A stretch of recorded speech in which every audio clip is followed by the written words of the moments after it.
আজকে নবম শ্রেণীর গণিত প্রকাশ বইয়ের কোষে দেখি 18 26 নম্বর অঙ্ক থেকে করব। এর আগের দিন আমরা 25 নম্বর অঙ্ক করেছিলাম। যারা আজকে প্রথম দেখছো তারা অবশ্যই চ্যানেলকে সাবস্ক্রাইব করে নিও এবং বন্ধুদেরকে ভিডিওগুলো শেয়ার করে দিও। দেখো 26-এর 1 নম্বরে কি বলেছে, একটি বৃত্তাকার ক্ষেত্রে ক্ষেত্রফল x বর্গ একক, পরিধি y একক, ব্যাসের দৈর্ঘ্য z একক হলে x বাই yz এর মান কত? তাহলে 26-এর 1 নম্বর অঙ্ক। তাহলে x উপরে বলেছে, x বাই হচ্ছে yz এর মান বের করতে বলেছে। x কি? x কে বলেছে যে ক্ষেত্রফল। আমরা এর আগের যে ভিডিওগুলোতে আমরা দেখেছি যে বৃত্তের ক্ষেত্রফল আমরা পাই আর স্কয়ার লিখি যখন আর হচ্ছে ব্যাসার্ধ। এটা কিন্তু তোমার যেহেতু শর্ট প্রশ্ন তাই জন্য কিন্তু আর আমি এখানে কিভাবে পেলাম লিখছি না, কিন্তু তোমাদের নর্মালি কিন্তু লেখা উচিত যে আর ব্যাসার্ধের কোনো বৃত্তের ক্ষেত্রফল হচ্ছে পাই আর স্কয়ার। ওয়াইটাকে কি বলেছে? ওয়াই হচ্ছে পরিসীমা, পরিসীমা মানে 2 পাই আর, আর জেড মানে হচ্ছে ব্যাস। ব্যাসার্ধ যদি আর হয় তাহলে ব্যাস কত হবে? ব্যাস হবে 2r। এইবারে যদি আমরা কাটাকাটি করি, দেখো নিচে দুটো আর উপরে দুটো আর কেটে গেল, পাই আর পাই কেটে গেল, উপরে সব কেটে গেল, মানে 1 থাকলো, 1 বাই হচ্ছে 4। তাহলে 1/4 হচ্ছে 1/4 মানে 26-এ কত নম্বর উত্তর তাহলে হলো? বি নম্বরের সাথে মিল আছে। তারপরে 2 নম্বর দেখো, একটি বৃত্তের পরিলিখিত ও অন্তর্লিখিত বর্গক্ষেত্র দ্বয়ের ক্ষেত্রফলের অনুপাত কত? দেখো আমি এই অঙ্কগুলোর ক্ষেত্রে কিন্তু আমি পেয়েছি যে পরিবৃত্ত অন্তর্বৃত্ত হলে কেমন করে করতে হয়। তাহলে আমরা দেখে নিই বৃত্তে পরিলিখিত আর অন্তর্লিখিত বর্গক্ষেত্রের ক্ষেত্রফল। আচ্ছা 2 নম্বর অঙ্ক তাহলে একটু করে নিই। যে আমরা ধরে নিচ্ছি ব্যাসার্ধ হচ্ছে, আমরা ধরে নিচ্ছি যে আর, তাহলে ব্যাসার্ধ যদি আর হয়, ব্যাসার্ধ আর হলে তাহলে আমরা কি দেখব? পরিলিখিত যদি হয়, পরিলিখিত বর্গক্ষেত্রের ক্ষেত্রফল, তাহলে পরিলিখিত বর্গক্ষেত্রের ক্ষেত্রফল কত দাঁড়াবে? দেখো একটা জিনিস তোমরা জানো যে ব্যাসার্ধ যদি আর হয় তাহলে পরিলিখিত বর্গক্ষেত্রের যে বাহু সেটা কিন্তু 2r হবে, মানে ব্যাসের সাথে সমান হবে। তাহলে সেই 2r এর যদি আমরা বর্গ করে দিই তাহলে পরিলিখিত বর্গক্ষেত্রের ক্ষেত্রফল পেয়ে যাব। তাহলে পরিলিখিত বর্গক্ষেত্রের বাহুর দৈর্ঘ্য কিভাবে বের করব? না ব্যাসার্ধর মানে কে 2 দিয়ে গুণ করবো, অর্থাৎ ব্যাস, অর্থাৎ বৃত্তের ব্যাস পরিলিখিত বর্গক্ষেত্রের বাহুর সমান হয়। তাহলে বাহু কত হবে? না ব্যাস কত? ব্যাস হচ্ছে 2r, ব্যাসার্ধ r হলে ব্যাস হচ্ছে 2r। তাহলে পরিলিখিত বর্গক্ষেত্রের বাহুটা কি হবে? ব্যাসের সাথে সমান, 2r এর সাথে সমান। তাহলে বাহুকে যদি স্কয়ার করি তাহলে ক্ষেত্রফল বেরিয়ে যাবে। এইবারে দেখো কি বলেছে, অন্তর্লিখিত বর্গক্ষেত্রের ক্ষেত্রফল বলেছে। অন্তর্লিখিত বর্গক্ষেত্রের ক্ষেত্রফল, তাহলে অন্তর্লিখিত যদি হয় তাহলে তার বাহুর দৈর্ঘ্য, বর্গক্ষেত্র যেটা পেলাম তার বাহুর দৈর্ঘ্য কত হবে? তার বাহুর দৈর্ঘ্যটা কিন্তু আমরা হয় তাহলে অন্তর্লিখিত বর্গক্ষেত্রের যদি বাহু আমরা কি পাবো? আমরা কর্ণের সাথে সমান জানি, তাহলে হচ্ছে 2r বাই হচ্ছে √2 হবে, তার স্কয়ার করে দেবো, তাহলে অন্তর্ক্ষেত্রে বর্গক্ষেত্রের ক্ষেত্রফলটা পেয়ে যাব, মানে বাহুটার স্কয়ার করে দেবো। দেখো একটু যদি তোমাদের একটু বুঝিয়ে দিই তাহলে সুবিধা হবে। তাহলে এই ক্ষেত্রে ধরো একটা ধরো বৃত্ত আছে, বৃত্তকে যদি আমরা r ধরেছি তাহলে দেখো এইটা হচ্ছে ব্যাস, ব্যাস কত? ব্যাস হচ্ছে 2r। আবার দেখো এইটা কি হচ্ছে? এটা হচ্ছে এই বর্গক্ষেত্রে কর্ণ, কর্ণের সূত্র কি? √2 ইন্টু হচ্ছে বাহু। তাহলে কর্ণটা হচ্ছে ব্যাসের সাথে সমান, তাহলে বাহু সমান সমান কি দাঁড়ালো? 2r বাই √2 দাঁড়ালো। তাহলে অন্তর্লিখিত যে বর্গক্ষেত্র তার হচ্ছে বাহুর দৈর্ঘ্য 2r বাই √2 হবে, তার বাহুটাকে স্কয়ার করলে ক্ষেত্রফল হয়ে যাবে। তাহলে এবার যদি আমরা 2 এর স্কয়ার করি তাহলে হচ্ছে 4r স্কয়ার দাঁড়াবে। এখানে যদি করি তাহলে 4r স্কয়ার, নিচে হচ্ছে √2 মানে হচ্ছে 2, কেটে গেল এটা, তাহলে এখানে 1 থাকলো, 2 আর 1 গুণ করলে 2:1 হলো। তাহলে 2:1 মানে কত নম্বর? দেখো 26 না, সি নম্বর উত্তর হলো 2:1। আচ্ছা এইবারে দেখো 3 নম্বর, একটি বৃত্তাকার ক্ষেত্রের পরিধি ও ক্ষেত্রফলের সংখ্যামান সমান, ওই বৃত্তে পরিলিখিত বর্গক্ষেত্রের কর্ণের দৈর্ঘ্য কত হবে বের করতে বলেছে। তাহলে 3 নম্বর কি বলেছে দেখো, আমি ব্যাসার্ধ তো আমরা জানি যে ব্যাসার্ধ হচ্ছে আর আমরা ধরি, তাহলে পরিধি হচ্ছে 2πr আর ক্ষেত্রফল হচ্ছে πr স্কয়ার, দুটোকে সমান বলে দিয়েছে। তাহলে আমি যদি এখানে ক্যালকুলেশন করি, এখানে একটা আর এখানে কেটে গেল, তাহলে আর এখানে একটা আর থেকে গেল, তাহলে আর সমান সমান কত দাঁড়ালো, আর সমান সমান 2। এবার আমাকে কি বের করতে বলেছে, এখানে বলেছে যে পরিলিখিত বর্গক্ষেত্রের কর্ণের দৈর্ঘ্য। তাহলে পরিলিখিত বর্গক্ষেত্রের কর্ণের দৈর্ঘ্য বের করতে গেলে আমাদের যেটা করতে হবে সেটা হচ্ছে সূত্র হচ্ছে 2√2 ইন্টু হচ্ছে আর হবে, তার মানে হচ্ছে তাহলে 2√2 এখানে হলো 2, তাহলে হচ্ছে 4√2 এত একক হবে। তাহলে আমরা √2 দিয়ে যদি বাহুকে আমরা যেটা বাহু পাবো, হ্যাঁ মানে আসলে কি দেখো এখানে কি বলেছে তোমাদের একটু বুঝিয়ে দিই, এটা যে পরিলিখিত যে বর্গক্ষেত্র, পরিলিখিত হলে কি হবে, পরিলিখিত আমি এই দেখো এখানে বলেছি পরিলিখিত বাহু কিভাবে বের করে। তাহলে পরিলিখিত বর্গক্ষেত্রের বাহু, লিখিত বর্গক্ষেত্রের বাহু, বর্গক্ষেত্রের বাহু, বাহু কত হবে, বাহু হবে হচ্ছে ব্যাস, আর যদি ব্যাস মানে 2r হবে।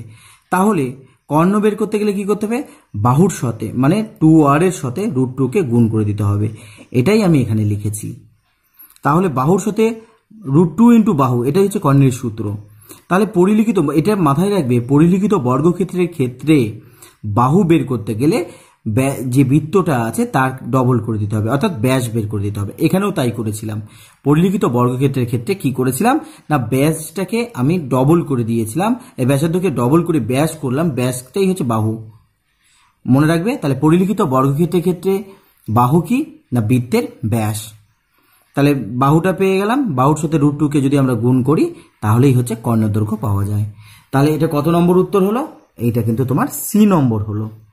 তারপর 4 নম্বর দেখো, একটি সমবাহু ত্রিভুজের পরিলিখিত ও অন্তর্লিখিত বৃত্তাকার ক্ষেত্রে ক্ষেত্রফলের অনুপাতটাকে বের করতে বলেছে। তাহলে এই ক্ষেত্রে মনে রাখবে, এটা একটু বড় হবে, তোমরা এটা একটু মুখস্থ মতো রেখে দিবে যে 4:1 হতে পারে। 5 নম্বর দেখো, একটি বলয়াকৃতি লোহার পাতের অন্তর্ব্যাস 20 সেমি ও বহির্ব্যাস 22 সেমি, বলয়টিতে লোহার পাত কতখানি আছে। দেখো লোহার পাত কিভাবে বের করব, তাহলে এটা হচ্ছে 5 নম্বর অঙ্ক। লোহার পাত বের করতে গেলে আমাদের যেটা করতে হবে যে বহির ব্যাসার্ধ কত, বহির ব্যাস যদি 22 হয় তাহলে বহির ব্যাসার্ধ হচ্ছে 11, তাহলে পাই 11 স্কয়ার, এটা হচ্ছে বহির মানে পুরোটা অংশ, বহির ব্যাসার্ধ হচ্ছে, বহির ব্যাস ছিল 22, তাই অর্ধেক করলাম 11, অর্থাৎ বহির ব্যাসার্ধ হচ্ছে 11। তাহলে এই পুরোটার ক্ষেত্রফল হচ্ছে পাই আর স্কয়ার মানে 11 স্কয়ার, বিয়োগ করে দাও, অন্তর্বৃত্তকে বিয়োগ করে দাও, অন্তর্ব্যাস হচ্ছে 20, তাহলে ব্যাসার্ধ কত হবে 10, তার স্কয়ার, এটা হচ্ছে ক্ষেত্রফল, মানে পুরোটার ক্ষেত্রফল থেকে ভেতরটার ক্ষেত্রফল বাদ দিলে পাতের ক্ষেত্রফল পেয়ে যাব। এটা কত হবে, এটা পায়ের মান আমরা জানি 22/7 হবে, 11 স্কয়ার করলে হচ্ছে 121 আর 10 স্কয়ার করলে হচ্ছে 100, তাহলে আমাদের দাঁড়ালো হচ্ছে 22/7 হবে, আর 121 থেকে 100 কে বাদ দিলে হচ্ছে 21 হচ্ছে, 3×7=21, তাহলে কত হচ্ছে 66 হচ্ছে বর্গ সেন্টিমিটার। তাহলে 5 নম্বর অঙ্কটা আমাদের হয়ে গেল। 5 নম্বর অঙ্কটা কত হলো, 5 নম্বর অঙ্কটা হচ্ছে 66 বর্গ সেমি, বর্গ মিটার হবে না, বর্গ সেমি হবে। আচ্ছা 27 নম্বর দেখো, 27-এর 1 নম্বর কি বলেছে, একটি বৃত্তাকার ক্ষেত্রে ব্যাসার্ধের দৈর্ঘ্য 10% বৃদ্ধি করলে বৃত্তাকার ক্ষেত্রে ক্ষেত্রফল কত শতকরা কত বাড়বে। তাহলে 27-এর 1 নম্বর অঙ্ক,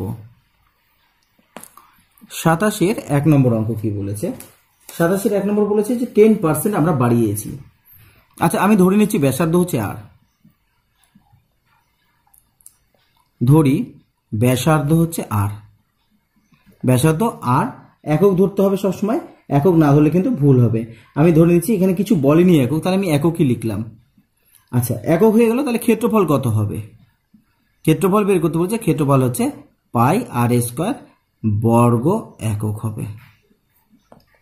ব্যাসার্ধ 10% বাড়াতে বলেছে, তাহলে ব্যাসার্ধকে যদি 10% বাড়াই, 10% বাড়ালে হয়। কত হবে না আর এর 10%, মানে কত হবে দেখো 100 থাকলে 10% বেড়েছে, মানে এখন হবে 110, কেটে গেল, তাহলে 11 আর বাই হচ্ছে 10, এত সেমি হচ্ছে বর্তমানে 10% বাড়ার পর এটা দাঁড়াচ্ছে। তাহলে ব্যাসার্ধ 10% বাড়লে ক্ষেত্রফল কত দাঁড়া হবে, তাহলে ক্ষেত্রফল দাঁড়াবে তোমার হচ্ছে তাহলে পাই আর স্কোয়ার, এখানে আর কত এই যে 11 আর বাই হচ্ছে 10 ব্যাসার্ধের স্কোয়ার, তাহলে 121 পাই আর স্কোয়ার বাই কত হলো 100, এত কি হচ্ছে বর্গ সেন্টিমিটার হয়ে গেল। তাহলে আমার ক্ষেত্রফল ছিল পাই আর স্কোয়ার, এখন হচ্ছে 121 পাই আর স্কোয়ার হয়ে গেল। তাহলে ক্ষেত্রফল কি হয়েছে, বাহু বেড়েছে, তাহলে ক্ষেত্রফল বেড়েছে, তাহলে ক্ষেত্রফল কত বাড়ে, তাহলে ক্ষেত্রফল বাড়ে কতখানি বাড়ছে 121 pi r square by 100 minus pi r square, তাহলে এখান থেকে 100 কমন যাবে, তাহলে 121 pi r square minus 100 pi r square, pi r square 121 থেকে 100কে যদি বাদ দিই তাহলে হচ্ছে 21 পাই আর স্কোয়ার বাই হচ্ছে 100, এটা হয়ে গেল। এইবারে দেখো বলেছে শতকরা বৃদ্ধি কত হবে, তাহলে শতকরা বৃদ্ধি আমাকে যদি শতকরা বৃদ্ধি বলে তাহলে কিভাবে করব দেখো, তাহলে শতকরা বৃদ্ধি আগে ছিল কত সেটাকে আমরা নিচে লিখব, আগে ছিল পাই আর স্কোয়ার, বাড়লো কত 21 পাই আর স্কোয়ার বাই 100, এটা বাড়লো, শতকরা মানে 100 দিয়ে গুণ করতে হবে, তাহলে পাই আর স্কোয়ার উপরে পাই আর স্কোয়ার কেটে গেল, তাহলে 21 বাই হচ্ছে 100 গুণ চিহ্ন 100 দাঁড়ালো, 100 কেটে গেল, তাহলে কত পার্সেন্ট বেড়েছে 21%, শতকরা বৃদ্ধি হচ্ছে 21%। এইবারে 2 নম্বর অঙ্কটা দেখব। 2 নম্বর অঙ্কে কি বলেছে, 2 নম্বর অঙ্কে বলেছে যে একটি বৃত্তাকার ক্ষেত্রের পরিসীমা 50% হ্রাস করলে বৃত্তাকার ক্ষেত্রে ক্ষেত্রফল শতকরা কত হ্রাস পাবে। তাহলে পরিসীমাকে কমিয়ে দিয়েছি, তাহলে পরিসীমা বের করতে গেলেও আমাকে 27 নম্বরের মতোই ব্যাসার্ধকে আবার ধরে নিতে হবে। তাহলে 2 নম্বর অঙ্ক কি বলেছে, ব্যাসার্ধকে আমরা ধরে নিই, ধরি ব্যাসার্ধ, এখানে ধরি কথাটা লিখতে হবে, ধরি ব্যাসার্ধ কত ধরবো আর, আর এর এখানে কি একক কিছু বলেনি, তাই জন্য এখানে এমনি শুধু একক লিখলাম। আচ্ছা এইবারে দেখো পরিধি কত ছিল, পরিধির সূত্র কি 2 পাই আর, যদি ব্যাসার্ধ আর হয় পরিধি হচ্ছে এত একক হবে, আর ক্ষেত্রফল কত দাঁড়াবে, কারণ আমাকে দুটোই বলেছে, পরিসীমার উল্লেখ বলেছে আবার ক্ষেত্রফল, তাহলে আমি দুটোই বের করে নিতে হবে, এত বর্গ কথাটা কিন্তু এখানে লিখব, বর্গ একক।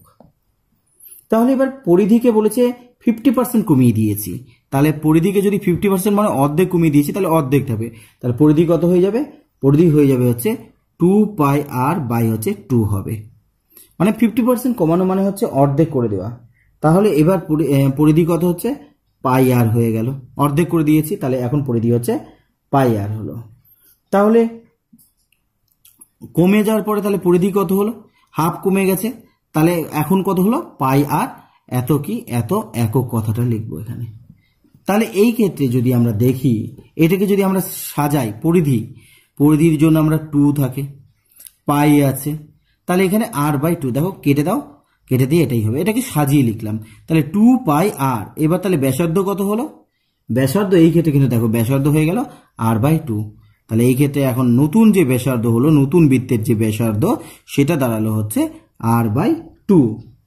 তাহলে এই যে নতুন বৃত্ত যেটা হলো তার ক্ষেত্রফল কত, নতুন বৃত্তের ক্ষেত্রফল, তাহলে নতুন বৃত্তের ক্ষেত্রফল, ক্ষেত্রফল কত দাঁড়াবে, ক্ষেত্রফলের সূত্র কি জানি যে পাই আর স্কোয়ার, মানে এইটার স্কোয়ার আর বাই 2 তার হচ্ছে বর্গ, তাহলে পাই আর স্কোয়ার বাই হচ্ছে 4, এইটা হচ্ছে ক্ষেত্রফল। তাহলে ক্ষেত্রফল কি হলো, কমেছে, তাহলে কতখানি কমে, ক্ষেত্রফলের হ্রাস কতখানি হয়, তাহলে ক্ষেত্রফল কমে, ক্ষেত্রফল কমেছে, কত কমেছে না আগে ছিল পাই আর স্কোয়ার আর এখন হয়েছে পাই আর স্কোয়ার বাই হচ্ছে 4, তাহলে এখান থেকে লসাগু করলে হচ্ছে 4 দিয়ে পাই আর স্কোয়ার গুণলে 4 পাই r square minus pi r square, 4টে পাই আর স্কোয়ার থেকে একটা বাদ দিলে তাহলে হচ্ছে 3টে পাই আর স্কোয়ার বাই হচ্ছে 4, এত কি হবে, এত হচ্ছে বর্গ একক কথাটা এখানে লিখব। তাহলে এখানে আমরা কিন্তু বর্গ একক লিখব, ক্ষেত্রফল বলে একক ছাড়া কখনোই লিখতে হয় না। আচ্ছা এইবারে বলেছি শতকরা হ্রাস কতখানি, তাহলে শতকরা হ্রাস, শতকরা হ্রাস কতখানি। দেখো ছিল কতখানি আগে ক্ষেত্রফল, আগের অঙ্কটার মতোই পাই আর স্কোয়ার, এখন হলো কত 3 পাই আর স্কোয়ার বাই হচ্ছে 4, শতকরা বলেছে তাই 100 দিয়ে গুণ, পাই আর স্কোয়ার কেটে যাবে, তাহলে কত থাকবে এখানে 3/4 থাকবে, আর গুণ চিহ্ন কত হবে 100, 4 25 100, তাহলে কত হচ্ছে 75%, তাহলে কতখানি হ্রাস হলো 75% হ্রাস পেল। 3 নম্বর দেখো, একটি বৃত্তাকার ক্ষেত্রের ব্যাসার্ধের দৈর্ঘ্য r মিটার, অন্য একটি বৃত্তের ক্ষেত্রের ব্যাসার্ধের দৈর্ঘ্য কত হলে তার ক্ষেত্রফল প্রথম বৃত্তের ক্ষেত্রফলের x গুণ হবে তা হিসাব করে দেখি। তাহলে 3 নম্বর অঙ্ক কি বলেছে, ক্ষেত্রফল সংক্রান্ত বলেছে। যখনই ক্ষেত্রফলের বের করব তখন কি লিখব, তার বাহুর দৈর্ঘ্য ব্যাসার্ধের দৈর্ঘ্য ধরে নেব। ধরি বৃত্তের ব্যাসার্ধ, প্রথম বৃত্ত ধরে নিচ্ছি, প্রথমে ছিল তাই জন্য প্রথম বৃত্তের ব্যাসার্ধ,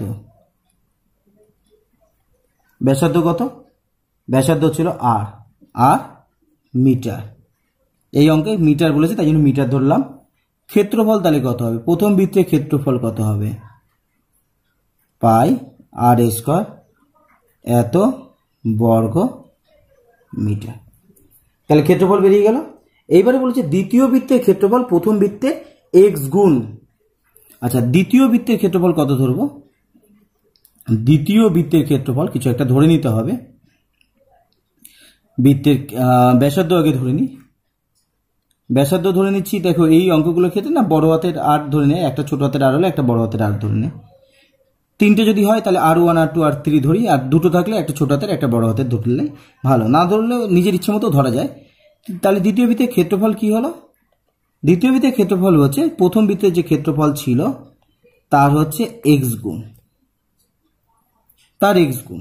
আচ্ছা আবার ক্ষেত্রফল আমরা যদি ব্যাসার্ধ বড় হাতের আর হয় ক্ষেত্রফল তাহলে পাই আর স্কোয়ার আমরা বলতে পারি। তাহলে এটা বইয়ে বলে দিয়েছে আর আমি যেটা ধরেছি সেই হিসাবে ক্ষেত্রফল এটা, তাহলে দুটোই হচ্ছে সমান। তাহলে প্রশ্নানুসারে কি হচ্ছে, পাই বড় হাতের আর square, pi r square into হচ্ছে এক্স, পাই আর পাই কেটে গেল, তাহলে আর স্কোয়ার সমান সমান কি দাঁড়ালো, আর স্কোয়ার সমান সমান দাঁড়ালো হচ্ছে আর স্কোয়ার এক্স, তাহলে আর সমান সমান বর্গমূল করে দাও, তাহলে আর এখানে √x এত মিটার। তাহলে আমরা কি দেখছি, আমরা যে দ্বিতীয় বৃত্তের ব্যাসার্ধ আমরা কি পাবো না আর √x মিটার হতে পারে। তারপরে 4 নম্বর প্রশ্ন দেখো, 27-এর 4 নম্বর প্রশ্ন কি বলেছে, 3 মিটার 4 মিটার 5 এই 3 সেমি 4 সেমি ও 5 সেমি বাহু বিশিষ্ট ত্রিভুজে পরিবৃত্তের ক্ষেত্রফল। দেখো এই যে বাহুগুলো দিয়ে দিয়েছে না, এই বাহুগুলো দিয়ে একটি বিশেষ ধরনের ত্রিভুজ অঙ্কন হয়, সেটা হচ্ছে সমকোণী ত্রিভুজ। দেখো দেখলে বুঝে যাবে, 3 4 আর 5, তাহলে 3-এর স্কোয়ার আর 4-এর স্কোয়ারকে যদি যোগ করি 5-এর স্কোয়ার, তাহলে দুটো ছোট বাহু দুটোকে যদি যোগ করে বর্গকে যোগ করে যদি তৃতীয় বাহুর বর্গের সমান হয় তাহলে আমরা বলবো যে ওটা হচ্ছে একটি সমকোণী ত্রিভুজ, মানে 90 ডিগ্রি এ বি সি। আর মনে রাখবে বড় বাহুটা অতিভুজ হবে সবসময় আর বাকি দুটো বাহু এটা। এই ধরনের ত্রিভুজের ক্ষেত্রে মনে রাখবে যে পরিবৃত্ত হয় তার পরিবৃত্তের ব্যাসার্ধটা অতিভুজের মিডিল বিন্দু হয় মাঝে, তাহলে পরিবৃত্তের ব্যাসার্ধ কত হবে, তাহলে পরিবৃত্তের ব্যাসার্ধটা হচ্ছে দেখো মিডিল বিন্দু, তার মানে অতিভুজের অর্ধেক, তাহলে 2.5 এত সেমি। এবার পরিবৃত্তের ক্ষেত্রফল তাহলে কত হচ্ছে, পরিবৃত্তের ক্ষেত্রফল দাঁড়াচ্ছে হচ্ছে পাই আর স্কোয়ার, পাই মানে 22/7, আর স্কোয়ার মানে 2.5 ইন্টু হচ্ছে 2.5 হবে। তাহলে এখানে এক ঘর পর দশমিক আছে, তাহলে একটা শূন্য, এক ঘর পর দশমিক একটা শূন্য বসে গেল। 5 দুগুণি 10, 5 5 25, 5 দুগুণি 5 5 25, 5 দুগুণি 10, 11 দুগুণি হচ্ছে 22। তাহলে আমাদের কি হচ্ছে, উপরে দাঁড়ালো হচ্ছে 5 5 25, 25কে যদি আমরা 11 দিয়ে গুণ করি তাহলে 5 11 55, 5 হাতে থাকে 5, 11 দুগুণি 22, 23 হচ্ছে 27 হয়ে গেল। আর নিচে থাকলো কত, নিচে হচ্ছে 7 দুগুণী হচ্ছে 14, 14 দিয়ে ভাগ করতে হবে। তাহলে কি হবে, 14কে 14 হবে, তাহলে 13 নামলো, উপর থেকে নামলে 5, 9 দিয়ে যদি করি, 9 দিয়ে তাহলে 4 9 36 6 দিয়ে থাকে 3, 9 9 10 12, তাহলে এখান থেকে নামবে কত, এখান থেকে তাহলে হচ্ছে 9 হবে। তাহলে উত্তরটা হলো 19 পূর্ণ 9 বাই হচ্ছে 14, এত হচ্ছে বর্গ মিটার হবে। এবারে 5 নম্বর অঙ্কটা দেখো। 5 নম্বর অঙ্কে কি বলেছে, সমবেত বিশিষ্ট একটি টিনের পাত থেকে 3টি বৃত্তাকার চাকতি কেটে নেওয়া হলো। বৃত্তাকার চাকতি 3টির ব্যাসের দৈর্ঘ্যের অনুপাত 3:5:7 হলে তাদের ওজনের অনুপাত কত হিসাব করে দেখি। দেখো কি বলেছে, যে অনুপাত বলে দিয়েছে যে ব্যাসের অনুপাত 3:5:7। তবে একটা জিনিস তোমরা জানো যে ব্যাসের অনুপাত যা হবে ব্যাসার্ধের অনুপাতও তাই হবে। তাহলে ব্যাসের অনুপাত কত বলেছে না, ব্যাসের অনুপাত বলেছে, ব্যাসের অনুপাত বলেছে 3:5:7। ব্যাসের অনুপাত যা হবে ব্যাসার্ধের অনুপাতও তাই হবে। তাহলে ব্যাসার্ধের অনুপাত কত দাঁড়াবে, ব্যাসার্ধের অনুপাত দাঁড়াবে হচ্ছে এই একই দাঁড়াবে, ব্যাসের অনুপাত আর ব্যাসার্ধের অনুপাত দুটো সমান হয়ে থাকে। এইবারে কি বলবো, আলাদা আলাদা করে ধরে নিই। আমরা প্রথম চাকতির ক্ষেত্রে ধরে নিচ্ছি ব্যাসার্ধ কত ছিল, তাহলে প্রথম 3টে চাকতি আছে, প্রথম চাকতির ব্যাসার্ধ ধরে নিচ্ছি, ব্যাসার্ধ কত হবে না 3r ধরে নিচ্ছি। দ্বিতীয় চাকতির ব্যাসার্ধ ধরে নিব, দ্বিতীয় চাকতির ব্যাসার্ধ হচ্ছে 5r, আর তৃতীয় চাকতির ব্যাসার্ধ ধরে নিব 7r। এইরকম ভাবে 3টে চাকতির ব্যাসার্ধ আমি ধরে নিলাম। এইবারে ক্ষেত্রফলগুলোকে বের করে নিই। আচ্ছা, আমাকে কি ওজনের অনুপাত বের করতে বলেছে। ওজনের অনুপাত মানে ক্ষেত্রফলের অনুপাতগুলোই ওজনের অনুপাত হয়ে যাবে, কারণ ক্ষেত্রফলের হিসাবেই ওজনটা হয়। ক্ষেত্রফলের অনুপাত যা হবে ওজনের অনুপাত তাই, যেমন এখানে ব্যাসের অনুপাত যা ব্যাসার্ধের অনুপাত তাই, ওই একই রকম ভাবেই চলে আসবে। তাহলে যদি চাকতি 3টে চাকতির হচ্ছে কিসের অনুপাত, ওজনের অনুপাত, তাহলে ওজনের অনুপাত করতে গেলে আমাকে যেটা করতে হবে, আমাকে ক্ষেত্রফলের অনুপাত বের করতে হবে। ক্ষেত্রফল কি, পাই মানে 22/7 r স্কোয়ার, পাই r স্কোয়ার মানে 3r, তার হচ্ছে স্কোয়ার করতে হবে। তাহলে এখানেও তাই 22/7, দ্বিতীয় চাকতি হচ্ছে সেটা তার 5r এর স্কোয়ার, মানে পাই আর স্কোয়ারের সূত্রকে ফেলছি, মানে প্রত্যেকের ক্ষেত্রে আমি ক্ষেত্রফল বের করছি। 22/7 22/7 22/7 কেটে গেল, তাহলে 3 থেকে 9, 3 9 হচ্ছে 3 থেকে 9, তাহলে 9r স্কোয়ার, 25r স্কোয়ার, আর হচ্ছে 49r স্কোয়ার কেটে গেল। তাহলে তাদের অনুপাত হচ্ছে 9:25:49 হবে। আশা করি তোমরা এই অঙ্কগুলো বুঝতে পেরেছো। তাহলে এই অঙ্কগুলো যদি বুঝে থাকো, তোমাদেরকে আমি একটা অঙ্ক দিয়ে দিচ্ছি। আচ্ছা, একটা হোমওয়ার্ক দিয়ে দিচ্ছি। একটি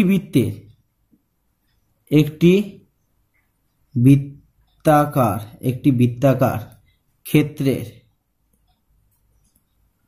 ব্যাসার্ধের দৈর্ঘ্য 50% বাড়লে ক্ষেত্রফল শতকরা কত বাড়বে। আশা করি তোমরা পারবে, বাড়িতে চেষ্টা করবে। আজকে এ পর্যন্ত থাক, এরপর নতুন অধ্যায় নিয়ে আলোচনা করব। ধন্যবাদ। Subscribe my channel PKB Math.